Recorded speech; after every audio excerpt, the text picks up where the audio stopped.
Donald Trump has met senior Republicans he needs on side to advance his agenda through Congress. He started his first full day back in the White House at a prayer service. In our Sky News Washington correspondent Annelise Nielsen joins us from a very chilly US Capitol.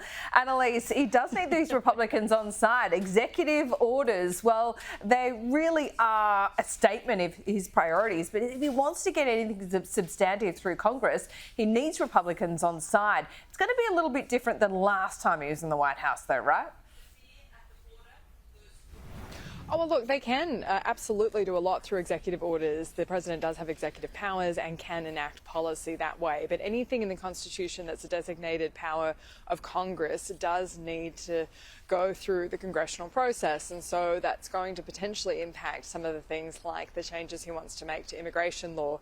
But much of what he did yesterday will absolutely stand, as we saw for, of course, the 1,500 people who were involved in prosecution relating to the Capitol riot on January 6th.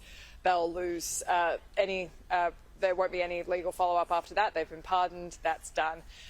What we did see today was the formalities continuing from inauguration with this prayer service. And what I've just found fascinating to watch is in this first day of his new administration, Donald Trump coming in as so much of the populist president, coming to this service, which has been a tradition after Inauguration Day since the days of Roosevelt. This sermon really could be described, I've listened to more and more of it, as quite a lecture for the incoming administration. But what's really funny is just watching their live reactions to it. So I've clipped out a bit of the feed where you can see exactly what Donald Trump and JD Vance thought of this sermon. And keep in mind their wives to their sides as you listen to what the priest had to say. They are both immigrants to the United States. There are gay, lesbian, and transgender children in Democratic, Republican, and independent families, some who fear for their lives.